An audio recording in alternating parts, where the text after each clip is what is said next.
The American eel is an easy fish to ignore. However, they have quite an alarming story and shouldn't be overlooked. They're a very unique fish, and they will not electrocute you. They are not a snake, and they're super important to our ecosystem. They're born out in the Sargasso Sea, and they make the migration all the way up here to fresh water. They live here for the majority of their lifespan, and when they're ready to have their babies and spawn, they go all the way back to Bermuda to spawn there. But when they go to do that, they have to get past all these turbines for hydroelectric damming.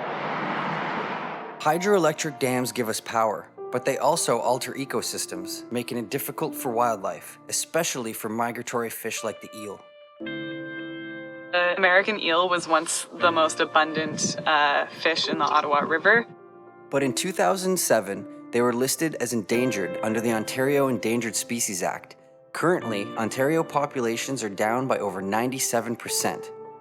Some hydroelectric producers have taken steps to help the eels, like Energy Ottawa's Chaudière Falls Migration Bypass. It's the first of its kind in Canada, and really this project is looking at, do eels choose that bypass? How do they get past that dam? Is that bypass helpful? Is it something that can be implemented elsewhere? So those are the kind of questions that we're looking at, and just learning more about eel behavior. The Canadian Wildlife Federation, Carleton University, and Energy Ottawa have joined together to study the effects of the bypass and other efforts to protect the eel. Carleton University students are assigned to catch, tag, and track the eels as they migrate out of the Ottawa River. They do this by first placing acoustic receivers at known passageways. They're programmed so that when an eel that has an acoustic tag in it swims by, it sends out a ping, and the receivers pick up this ping. So we'll know if they're using the bypass or if they're finding a different route. And the rest of the summer has been spent trying to find eels to tag. The students use a variety of methods to catch eels, but with the population in such rapid decline, tagging eels did not come easy.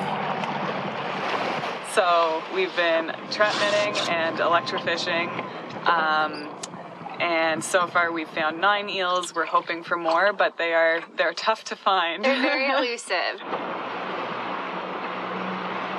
The shoreline is right here, and then you can see the opening right here, and that's where they go in. And of course, the rest of the net is on the boat right now, but you can imagine that there's a funnel of netting in there, and then it just opens into this box, which is of course flat because it's not sitting in the water right now, but in the water it has floats holding up the top of it, so it's a perfect box. To get the fish out, we open the zipper, and we have the buoy in here to prevent, or to allow turtles to breathe if we get turtles, and we can reach all the way down the length of the net to grab any fish.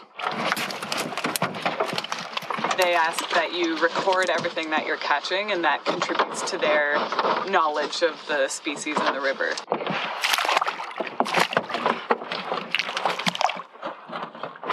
The garpegs are really cool. They're big. You don't want to get your hand stuck in their mouth.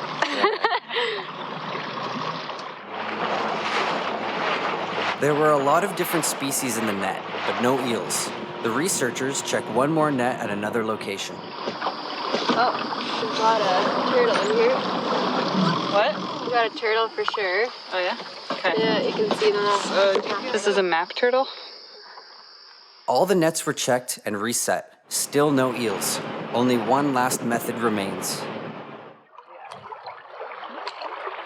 We call it a spider anode because it's got these legs of wires, so that's the anode. The hull of the boat is the cathode, and so there's an electric current that's running between them, and that electric current causes the muscles in the fish to contract, so it goes belly up. So you see the white fish belly, and the fish is sort of attracted to the boat, and so you have 2 people or 1 person at the front of the boat netting, and whenever they see that belly, they can net that fish. And the reason why we electrofish at night is because eels are a lot more active at night. So at night they come out to feed, and so when we pass by with an electrofishing boat, if they are swimming out in the water, they will come belly up because they're active. So that's why we focus our efforts after dark.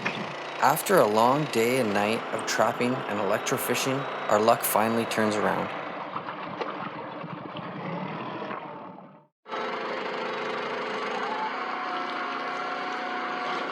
When we find an eel of the appropriate size range, we're looking for a minimum of 800 millimeters long. We take it back to shore in a cooler with water, and we perform a surgery on it to put these transmitter in the eel.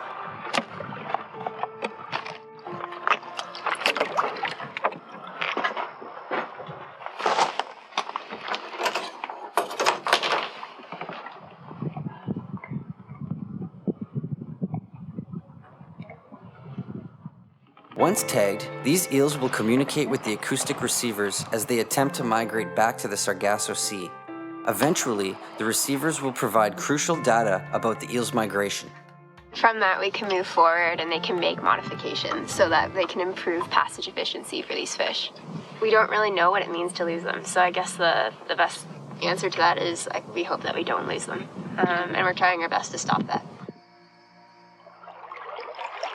Adult eels are being killed in large numbers. Each dam poses about a 20% mortality risk as they migrate downstream.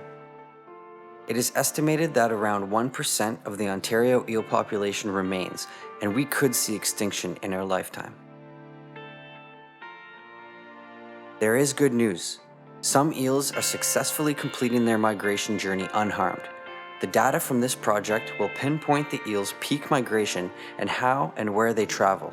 This is necessary in order to implement an effective American eel recovery plan that will reconnect the eel's freshwater habitat to their marine spawning grounds.